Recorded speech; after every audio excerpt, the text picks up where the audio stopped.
You're listening to Life Check Yourself with life coach, transformational leader, and dating and relationship badass, Marni Battista.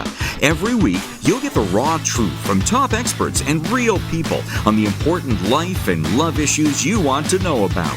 So, if you're ready to life check yourself in your relationships, your career, and the areas of your life that matter most to you, and you're not afraid to be called out on your, stuff, then you're ready for what's next.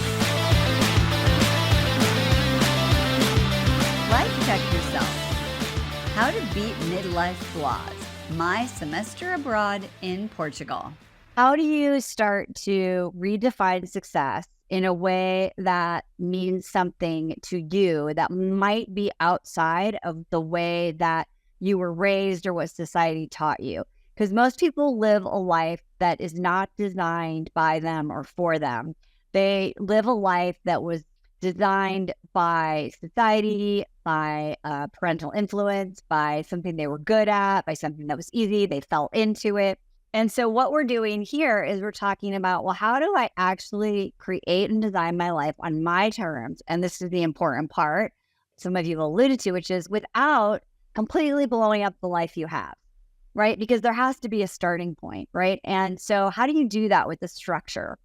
And that's what Jeremy and I have been doing for the last 10 years, I would say. And that landed us here ultimately in Steamboat Springs, Colorado, where it's our home base right now.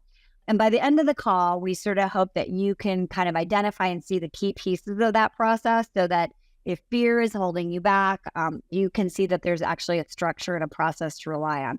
I always say, when it's hard to trust yourself, it's great to trust something outside of yourself that you can trust, which is for a lot of people, either another person or a structure or a process. Everything that we've done, that I teach is, I always call myself I'm like a DJ, right? I take all of these ways of thinking and doing things and I mix them up and make them my own. That really has been working for my clients for years. So some of the stuff that we're going to be talking about, we learned from a friend mentor. Some stuff came from a book called Design Your Life. Some of it came from some spiritual work that I've been doing. And it's all kind of put together in one thing. The bottom line is this, and this is why a structure and a process is really important, because humans cannot predict what will make them happy, right? And that's what Jessica's question was what about making a mistake, right? And so if we can't really truly predict what will make us happy, what do we do? Because the truth is that action, right, doing something actually precedes clarity. We can't get clear or make a prediction or even get close to it if we don't take action. But for most people, because they don't have a process or a structure, they just don't take any action. And they keep wondering, I wonder what this would be like, or I have an idea about this. So, Jeremy, why don't you talk about, and this is all from his point of view, why you think why this process that we've been doing, the structure has sort of worked and been important? I mean, I always sort of did things spontaneously. I'm very different to Marni, and I kind of shook up her life when I came into it. I personally grew up in Singapore. I've done a lot of traveling. I like to move around, but there was no sort of structure to it. It was just let's do this, isn't this cool? And having floating ideas and having a kind of, default sort of experimentation, but there was no intention about it. There was no planning. So I think I was skeptical about it at first. I didn't get it. I didn't really want to do it. I knew that I wanted to leave LA. I was positive about that. But getting into the structure of it, things constantly change. So I do my own version of it. It's probably way more basic than Marni's. And we've just come a long way doing this. And each year things change. So it's having a structure in place allows you to sort of change and go back and review. It's amazing. I can look back, 8 years ago at where I was then, where we were then, and look at what we were thinking about. And it just, everything kind of makes sense. I know we wouldn't be here if we weren't doing it this way.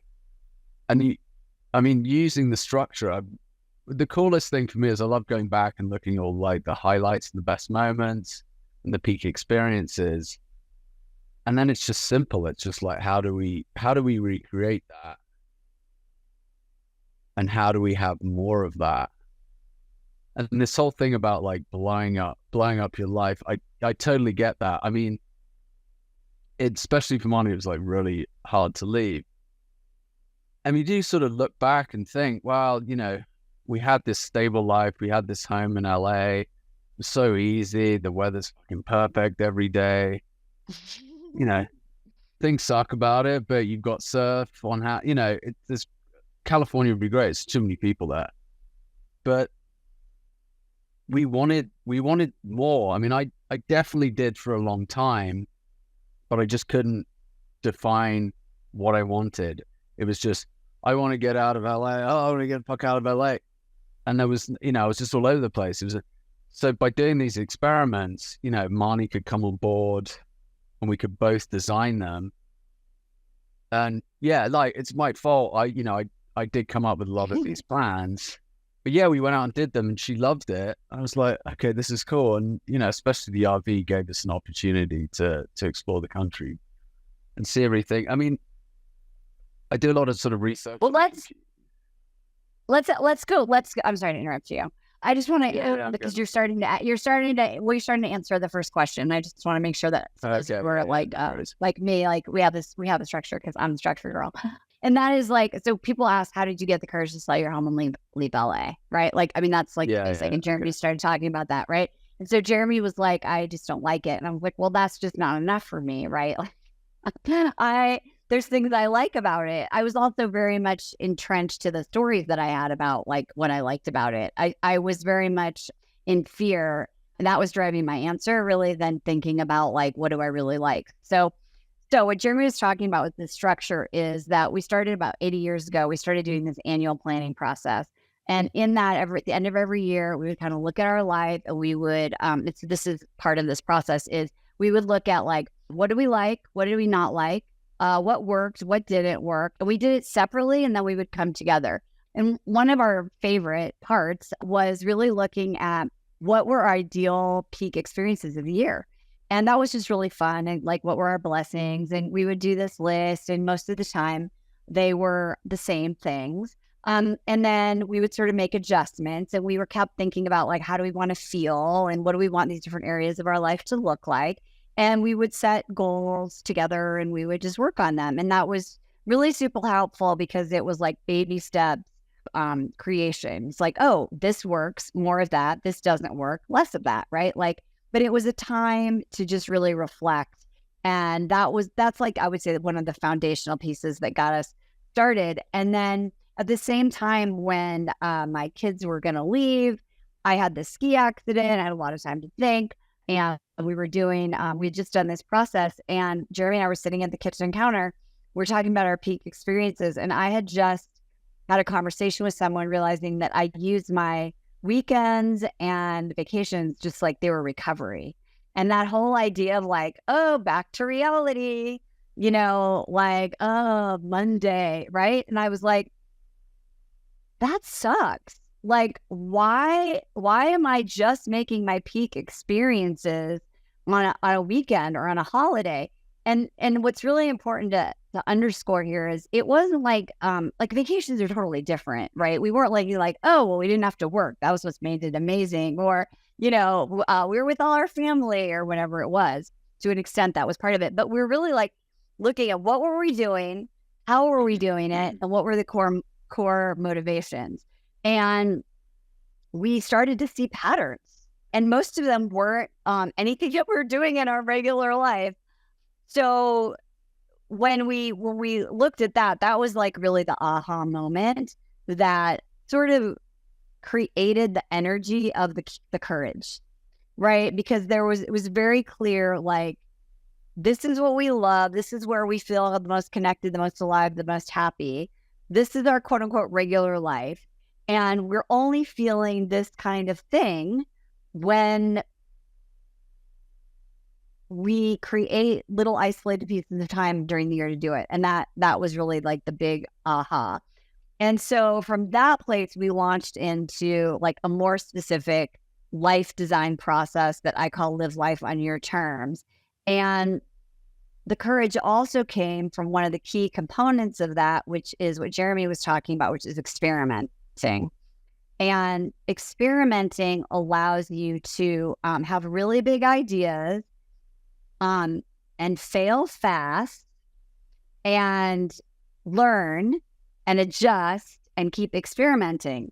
The cool thing about it is that immediately you start feeling like you're living life rather than letting life live you, because you're doing stuff. You're trying things out. You're in creation mode. Being creative, creating, being in creation mode, I think is really one of the keys that defines a successful life, a happy life. And I think we get to a certain age and we think that only young people can create. You know, you're creating a career, you're creating a family, you're creating with your kids, you're and then you just stop. You created your career, you did that, you got to the top, your kids, you're like, oh, I'm done creating. Now I'm just going to set it on autopilot and live it out. And that happens for different people at different phases. But experimenting automatically gets you out of black and white thinking. You're testing ideas. You're seeing if what you thought is going to be true is or isn't true. You're starting to hone in on the qualities and characteristics of what you like more than just like, did we like it or did we not? And that's a really important piece about courage, is you start to create the criteria for what you want your ideal life to be, because you actually have had an experiment, an experience of it. And now you're not just in your head trying to predict, will this make me happy? You're like, I tried it. And the without blowing up your life is really important to the experiments, because that's where you make sure that if I do this, do I still, right, have connections with my friends? Do I still have a good self-care routine? Can I still work out? Can I still go on vacation? Can I still see my kids? Can I still have financial stability? Can I still work? Can I still, whatever it is, right? And so those are part of your tests, right? And that's where, without blowing up the life you have and living life on your terms, work in parallel to each other so that you can start to actually move forward and answer those questions. Yeah, it's it's a big adventure, right? It's like, it might all suck and you might just want to go home and be done with it, and that's it. But there's all this stuff that you don't know that you don't know. And I mean, we did various experiments. I don't know if you want to talk about that now, but. Well, yes, we are. Okay, so, and that was Nina's question, which was, can you give a specific example of an experiment? Oh, yeah. Yes. So, yeah. So, okay, so I'm going to set it up and then Jeremy can talk about some of these experiments. So in those peak experiences, here's what we realized, we were like, okay, we thrive when we have like very easy access to nature. Now, if you're in Los Angeles or near Los Angeles, you can get to nature, but like you are doing some driving, you're parking, you are making sure you can only go between these and these times, you're paying for a parking pass, it's like, it was a lot to get to nature. And so we found that we were barely using the nature. Jeremy was like 3 miles from the beach and surfing was like a project, and so, or hiking. So one thing about those realizations was we love being in nature. We love exploring. We like things that are new and novel. We like to be challenged. We like to share experiences with our friends and family. Okay, so just those were sort of like the beginnings of like the foundation. So then when we were like, okay, well, what kind of experiments could we do to see if we can have that while also, right, like maintaining our work, maintaining our health, all those things that I talked about. So why don't you talk about some of the experiments that we did? I think we have a list here on our little sheet. I mean, it started off like for decades of sort of pin things on Google Maps in terms of places I wanted to see around the world. And it was always like, yeah, I'll do that one day when we retire or whatever. But we started going and living in places. And there was this kind of intention to live in a place and experiment and see how it felt. So we started doing that. For example, rented a place in the desert for some time. We rented a place in Europe for some time, and we had that experience. There are things we liked about it and things we didn't like, but we brought that back with us. and carried on the process. I mean, one of the... Can I make one just specific example? So one of the things is like, okay, so nature. So we're like, okay, rural, right? Well, Jeremy grew up in Europe and we're like, oh, maybe, and his parents live in Europe. We're like, oh, maybe we'd like to live in Europe, right? And by the way, sometimes we didn't rent. When we had our house, we did these home exchanges, right? And that allowed us to not have to pay, right? So we just swapped out our home, and we did that for a really, really long time. So for example, the rural thing. So we went in the Basque region because his parents live in this rural place. You're like, oh, that'd be really cool. So we went there, and we had planned to stay there for a month. It was a home exchange, and we got there and we were like, okay, this is really rural, right? Like it is really far away from a market. There's like no rest. Like it's really, really, really rural. There's really nobody that speaks English. So it's really, really hard to communicate. We lived so in the country, and Jane may or may not appreciate this for her camper van, but the animals were so loud. The cowbells and the dogs and all that, it was so loud. We were so near all of these animals that it was like actually like waking us up. And we're like, we like rural, but maybe not that rural, right? So that just goes filed in the rural category, which ultimately helps us decide later, years later, would Steamboat work for us, right? Because it's kind of rural. So I'm just giving you an example of something that we did before Steamboat Springs was ever an idea that helped us create more clarity about what kind of rural would or wouldn't work for us. Do you want to talk about other experiments we did? Yeah, I mean, we started to rent these RVs, and that's when things kind of really changed, because it was just this awareness.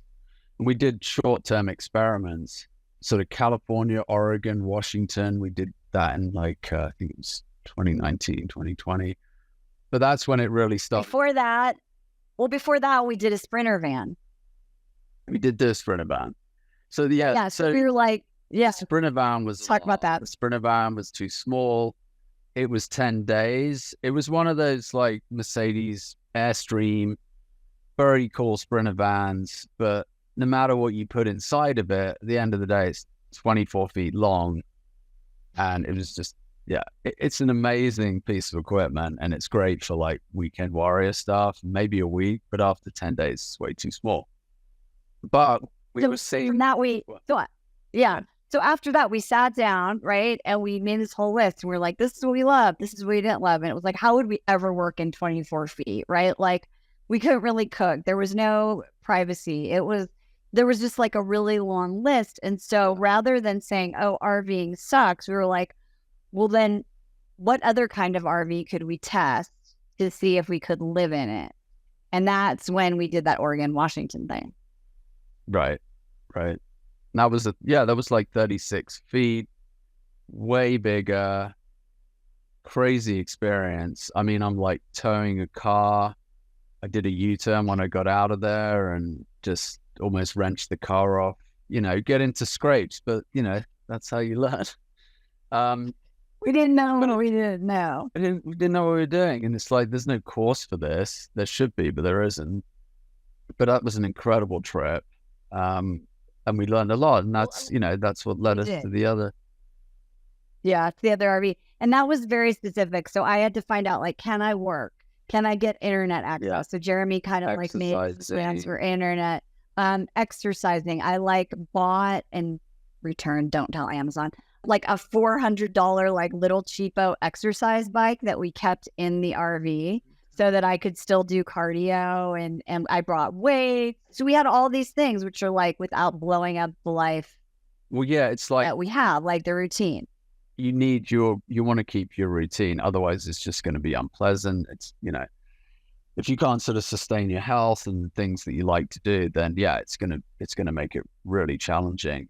But it was amazing. We were able to do that and sustain our lifestyle and our work environment, through work and prep and getting it all together, and see the country and get to like experiment and taste different parts of the country, meet new people, which was just like really eye-opening.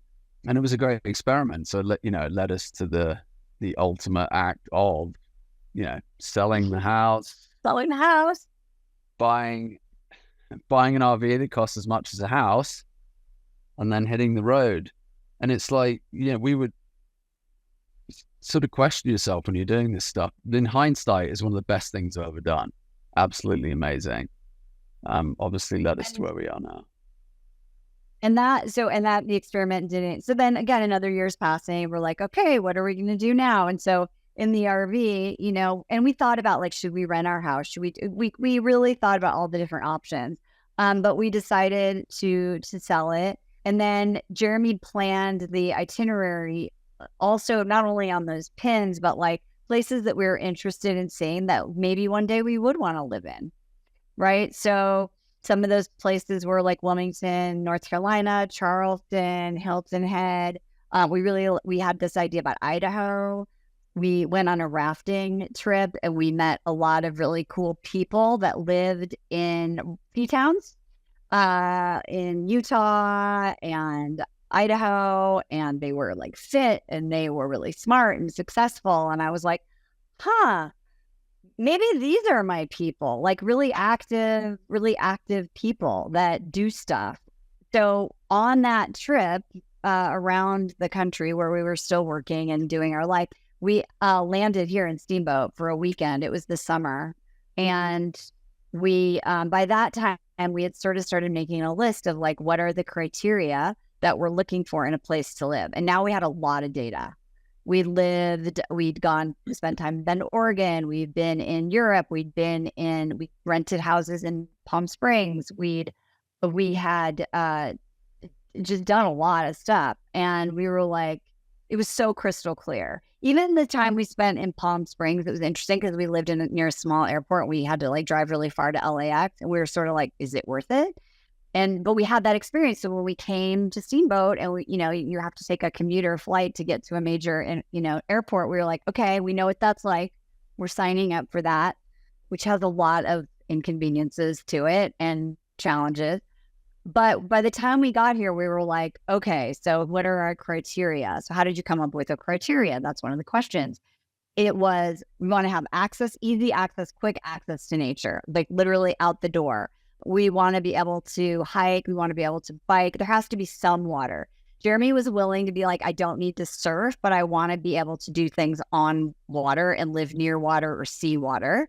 So this place has a river that goes through it. There has to be a healthy community vibe. So there's like a yoga studio, or there's a Whole Foods. There's, a major grocery store. There's a major like big box store. I can get my hair colored, right? Like, so it has to have like some modern conveniences that aren't too far away that I really care about. And there has to be a really strong community so people are inclusive. Safety was a huge thing. Like, it's safe. It feels safe. It is safe.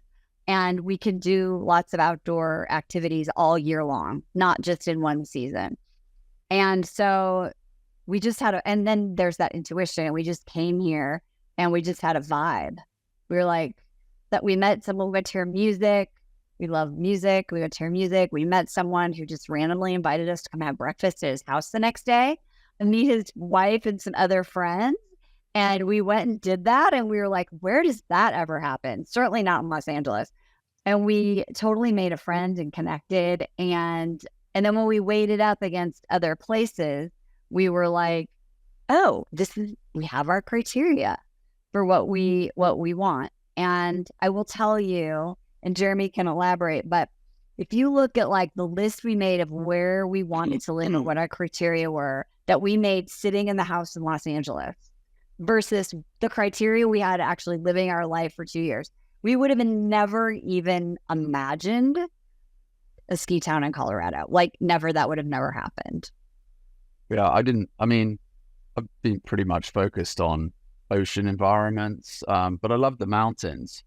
So it was there, but yeah, I don't even remember the exact criteria, but I definitely, we're very lucky here and they have snowboarding and skiing and all those things in the winter. And it has been, for me, I'm very lucky and it's been a great substitute for surfing. And obviously I get to go in the ocean sometimes anyway during the year. But yeah, this town is kind of amazing. And obviously things change. We don't have to be here. I can't imagine the sort of place that I'd want to be more. And I think a lot of that, I'm realizing, is because of the community we're already building and friendships, in various different environments and different avenues in town. It's like, it's amazing. I've never had that before, really. I mean, I lived in small towns in England maybe as a kid, so yeah, but I've never had that, and it's awesome. So as a sort of base, that's a really big thing for me. Obviously, it's like living in a resort, and it's insanely beautiful in summer and in winter. I mean, it really is a magical place. And yes, a lot of people have realized the same thing and come here, but it's still got the small town vibe, and it's got the rodeo, it's got the country feel. But yeah, no, I would have, said I'd be looking for like a country vibe town like 2 years ago. I don't think that was like on the list, but it's really cool. Yeah, and it evolved because we evolved. And when I think back to and I did this process, I think about like how I was as a kid, loving camping, loving being outdoors, and there's parts of me that just got squished over time, right? Because I became a city person.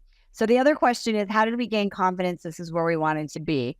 So here's the thing. We're still experimenting. So we came here, we rented a house. You're like, oh, we want to live in town. Town is where you want to be, right? So we rented a house. We spent like 8 months living in town, and it was great. But ultimately, we had an opportunity to move, and now we live like 10 minutes out of the town. So the limiting belief that we had was like, why would you ever want to live out of town, right? And we get to this place, and we're like, oh my gosh. Now there's animals, but I don't hear the cows are far away, so I only hear them moo, and they don't have bells on them. I have horses that live across the street from me. They're super quiet. I get like sick views of the mountains, and it's 10 minutes to get to town and 20 minutes to the grocery store and things like that. So again, never would have known that. If I would have just come in and been like, I'm going to buy a house in Steamboat, I probably would have bought it in town, right? And now we're like, well, maybe we could even live further out of town. Like, are we really going to town that much, right? Like, and so we're still experimenting. We don't know if this is our forever home. Now we're testing things like we had a little bit of a bigger place. Now we're in a little bit of a smaller place. For us, the whole like, oh, I'm an empty nester, I just need a small place, has not proved to be true, because one of the things we wanted was to live in a destination where people come visit us, because we really value friends and family.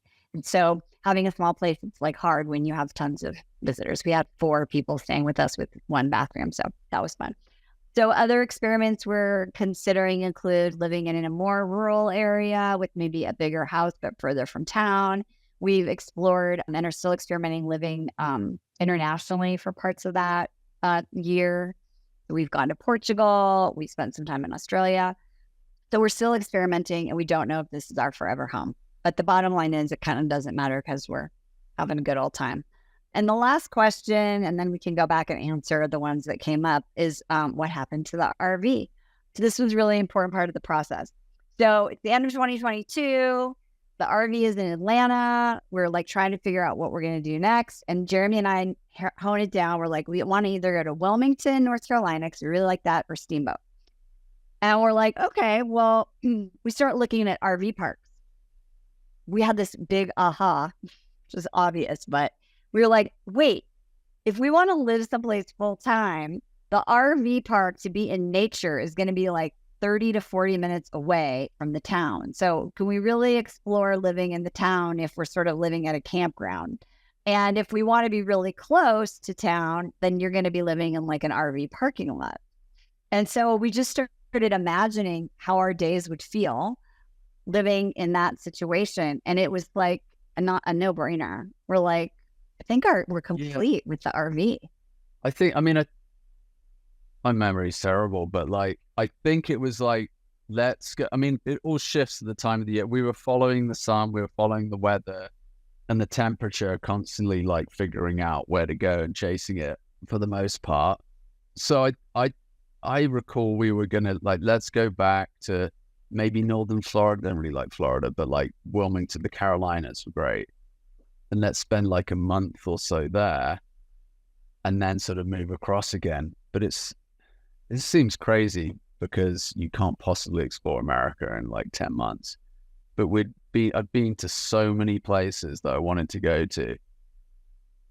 There were a lot I'd go back to, but I just couldn't. I don't think I could justify like a whole another year of doing that. And the thought of staying in an RV park, like Marni's saying, for more than 10 days or 2 weeks, no matter how old it is, it's just, yeah, then you're just like living in an RV park. In a mobile home. We just didn't want to do it. Then I think we also were ready to have community. Yeah. And there were things that we were missing, right? So we were missing community. We were missing making friends and all those kinds of things. So it became pretty clear. So one question we got was, what things could have gotten in the way of taking that first step that didn't because you processed through them or you ignored them and pushed through? I think that if Jeremy would have just been saying like, let's sell the house and move to Palm Springs, because that would have that was the first easy thing, because that's what we did. I just would have said no. Like, I just didn't want to do that. And so I think what could have gotten in the way is not having a process and a structure to ideate and brainstorm and experiment, because it allowed us to take baby steps and figure it out so that we didn't do anything drastic until we were 100 million % ready. And I remember telling Jeremy, I'm not going to decide to sell the house until we do that 6 weeks in an RV. And I just remember it was like 3 or 4 weeks in. And I was like, call the painter. I'm ready. Let's get this thing ready to sell. I never would have done that. And we could have done like van life and like ended up buying like a Sprinter van and like hating it. It could have been a lot of different things. We also rented a boat. I know Anne Margaret lives on a boat. So we did a boat thing for like 14 days. And I was like, yeah, no, I can't. Right now, I can't live on a boat. There's just too many things I felt out of control around. But so I think that would obviously be amazing. It would. I know. It's on Jeremy's professional list. So I think that not having a way to figure it out would have kept us stuck. And also being attached to the past and a bunch of limiting beliefs about what we could and couldn't do. So we didn't really ignore anything or push through. We constantly did that process of like revealing, which is what I teach my clients, like revealing what's stuck, what's not working. So beliefs that you might have, we work through. I have to wait until I have a certain amount of money. I have to like take care of other people, or my kids will be mad, or there's other people and other things I need to do. I have to like make these big commitments. It's not the right time. I need to wait until what other people think. I need to have this certain level. It'll make my clients mad. There was like a lot of limiting beliefs that we had to work through and identify and then release them and be really radically honest. And then rejuvenate is my process really of like up-leveling identity and keep learning and growing through the process, because even though we named this whole adventure the Radical Living Challenge, I didn't really think it was going to be challenging, but it was. And that's where I really became even more of myself, and Jeremy and I got even more clarity on our relationship and how to grow it, what's working and what's not working. And none of that would have happened if we would have just stayed in LA in our big house, just living our separate sort of but connected lives. Was the RV experiment responsible or an essential component for changing your professional focus and business structure? Oh, that's a great question. How can I best answer this most succinctly? So, yes and no. So I knew that, my business is mobile, so I could take it with me anywhere. But I got so inspired by what I was able to create from my ski accident, which was debilitating, and I was immobile for almost 11 weeks or 9 weeks, and really rethinking everything in my whole life. And so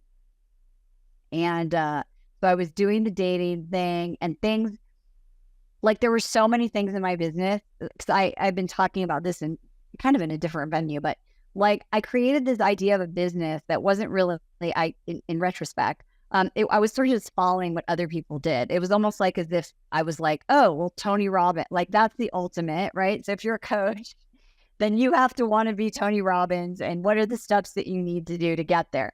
And so I was, following all these steps and doing all these things. And I just got into this point. I think I was sitting at the RV at the little kitchen table, and there was there was coaches and just people and personalities and all this stuff. And I was like, I am not even doing what I love anymore. And that happened at the same time where I was like, I want to write a book about this thing. And Jeremy and I had created the book proposal around our trip. And I started to just get so inspired by that. And I started to realize that while I was helping people date, what I was really helping people do, because they stay with me for, I have clients now that have been with me a decade, is I'm helping them live a radical life and design their life they love. Some of them are here, And I was like, wait, I've always been doing this. Just the pain people came to me at the time was like dating. And so I'm still helping people date, but I'm also helping people with so much more. And some of my clients that I helped date are now back designing their life. And some of those people are here. And that's super, super fun. So that's why I haven't even talked about this, but these 7 spiritual questions that kind of became like the new definition of a meaningful life were the fuel for all this. And so literally, like, if I wouldn't have had that ski accident, it happened for me. So that was like the impetus for all this. And now I've always wanted to empower women, but I'm really now at the root of what I really was meant to do, which is to help people love themselves and love their life. And for some people, it's about more than just finding a dude. Because what happens is they'd find the dude and then they'd just be like, okay, well, now I've got that. But like, there's a lot of other stuff that I want to create in my life. Let's see. What are some of the other questions that came in? And by the way, feel free to put any questions in. How do we reconcile not having a home base? Jeremy, do you want to answer that? I mean, the home base probably wasn't as important to you, but I'd be curious. No, it wasn't, but it is obviously, yeah, I totally get that. And it's definitely been challenging along the way, but I think it's, it's that thing, no matter where you go, there you are. And I think we've grown so much during the process of this, and we've gotten used to not having that.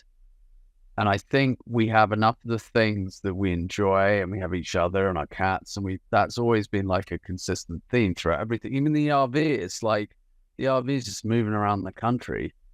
And all your stuff, your stuff's there. I mean, we certainly realized we got like 2,000 square feet worth of shit in a storage container in Los Angeles.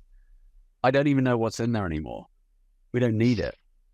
Yeah, it's really nice to have a massive, beautiful, modern house with like all the trimmings and all our stuff in there. And maybe we'll get back to that and we'll buy a house and the whole thing. But it sort of doesn't personally bother me enough. I feel at home where we are and together and exploring and having these adventures. I mean, that's kind of home for me. And maybe that's just my upbringing.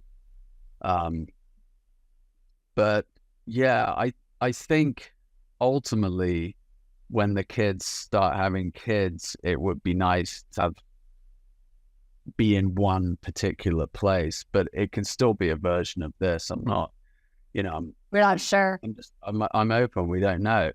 And that's, yeah. We're very lucky to have the flexibility to better make those decisions later. And we're certainly not in a rush to do anything right now. I think for me, the home base got redefined. So one thing was that I thought, and this was like part of my spiritual journey, was I thought my home base was my home, my external home. I thought that was what made me feel safe and my security and my neighborhood and all that stuff. And what I realized this whole journey taught me was that I needed it all happen so that I could find home inside me. And that's like the work of like my essential self and my soul, and like that is always my home base.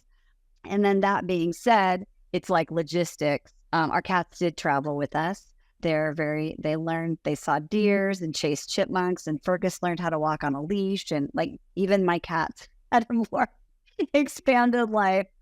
But there is a way, if you're going to be nomadic, and by the way, live life on your terms isn't like you're a nomad. There's a million different ways to live life on your terms.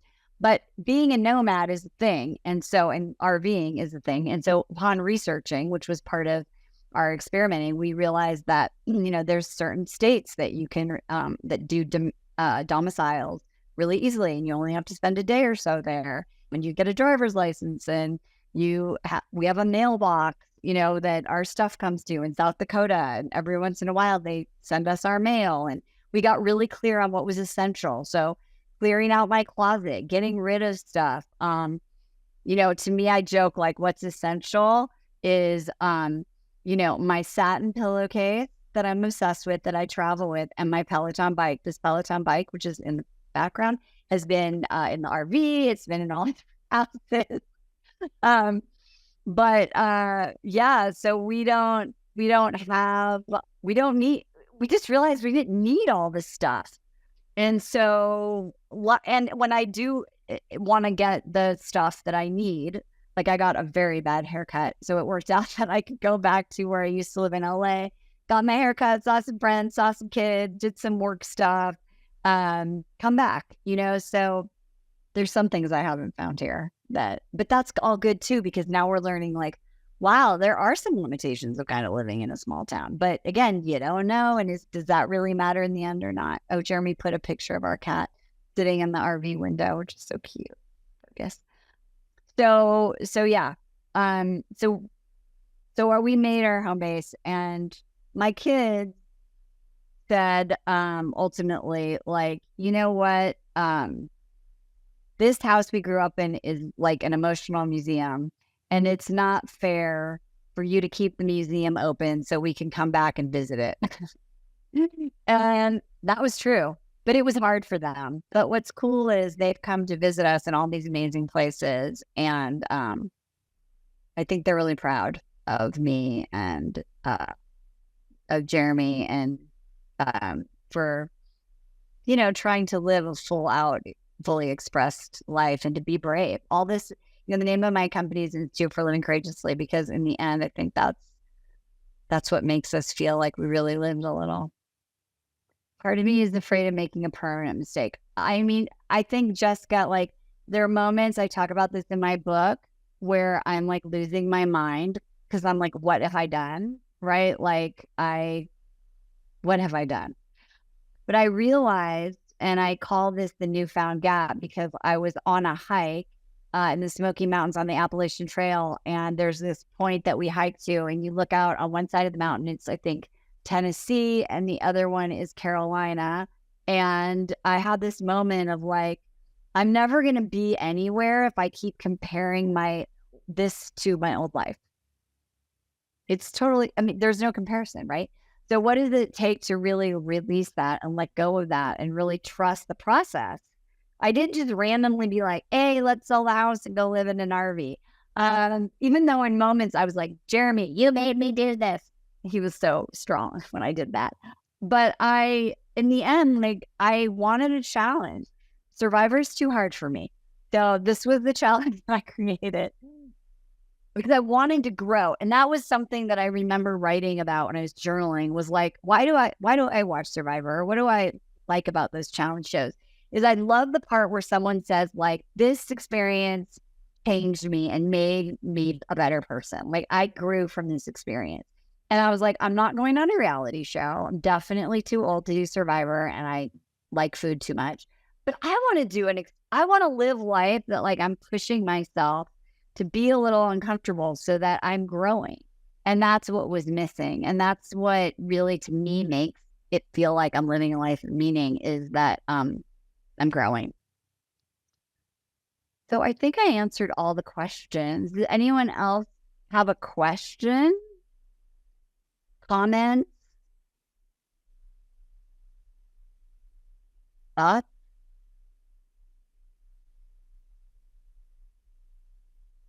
So I guess I'll just sum up sort of what the steps are. Thanks, Jessica.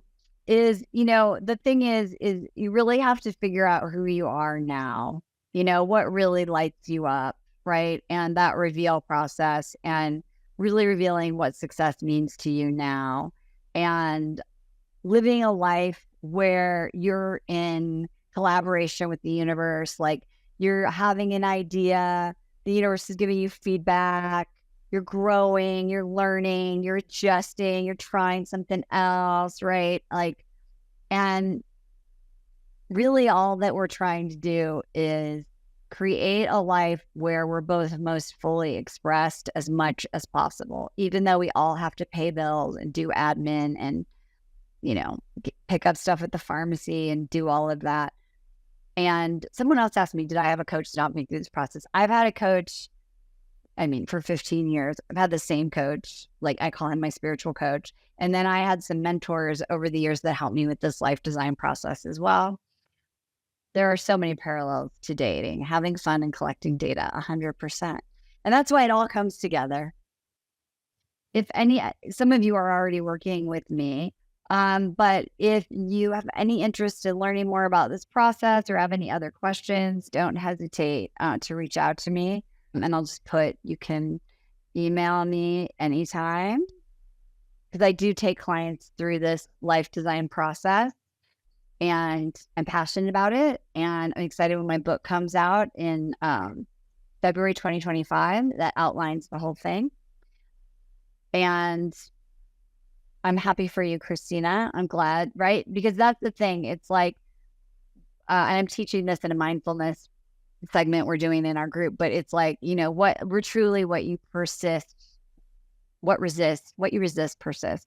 And so how do you see if like all these things are happening for you? And then you go with it, you go through it and you use that as your inspiration to create. And that's really important. Any other things you want to say, Jeremy? Because I talk too much. Well, I talk a lot. I don't talk too much. I appreciate the comments. Thank you. Yeah, I'm just glad it's useful, and I just hope to be able to share my experience in any way. And everyone's different. As I said at the beginning, me and Marni are very different, but that's what makes it kind of great. And I don't think I would have had this experience otherwise. And yeah, we kind of feel like we're at the beginning of it. I'm 50 next year, but whatever. I feel pretty young. There's lots more adventure experiments about to happen. And I'm excited. That's so fun. That's so fun. I think that last thing I'll share is when we did the RV trip, we were like, I would say the youngest people out there on the road that we ran into most often. And there were people in their 70s, their 80s, and we met like incredible people. They were like so active and just amazing people. And that showed us that that aging is in the mind, like 100%. I met a guy in a hot tub in South Carolina, and I was like, "What are you doing here?" And he's like, "Oh, I come here every year for my pickleball tennis intensive." And I'm like, "What's that?" And he's like, "Oh, I come for a month, and every day I have the RV, and my wife's here, and we ride our bikes to tennis, and we play tennis, and I come back, and I take a nap, and then we go swim at the beach, and and I nap, and I do all this stuff." And he's like, "But oh my God, I just love, I love tennis." And I was like, "How old is you?" And he was 85, and I swear to God, he looks like he was 70. And I was just like, that's incredible, right? And every single person said to us that we had a conversation with, good for you for doing this now and not waiting, because most people wait until they are too infirm or it's too late or they only have so much time. And my mom died at 64, and that was a huge impetus for me to get off my ass and really and do this work. So thank you, Heidi. Yes, we are very lucky. We've definitely grown. We've grown through this together. Yeah, 101. I mean, that's amazing.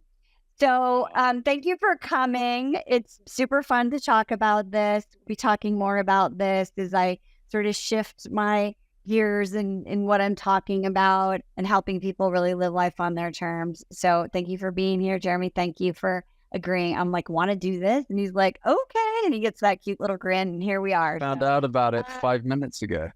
No. Okay. But thank you.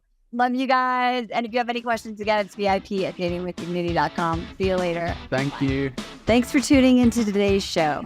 Do you ever wake up feeling like you've already run a marathon before the day even begins? Does your coffee need a coffee just to get through the morning? Well, I feel you, and I've been there. Burnout isn't just a buzzword. It's a reality for far too many of us, especially as we navigate life over 40. But here's the good news. You don't have to accept feeling perpetually drained as your new normal. I'm excited to introduce my new flagship, Live Life on Your Terms program. This isn't just another Band-Aid fix or a fluffy self-care promise. This is about real transformation. We're diving deep to tackle the root cause of your burnout, regulate your nervous system, lower your cortisol and adrenaline, and rewire your neural pathways to transform how you feel in your life from the inside out. Imagine this, waking up energized, not by caffeine, but by excitement and passion for the day ahead. Picture yourself managing stress with grace and finding joy in moments big and small. That's not just a dream or a someday. It's within your reach now. So, if you like what you've heard and you're interested in seeing if you're a fit for working together, here's what I want you to do next. Email me at vip@datingwithdignity.com. Don't wait for one day. Make today your day one so we can create your next chapter. I'm Marni, and I'll talk to you soon.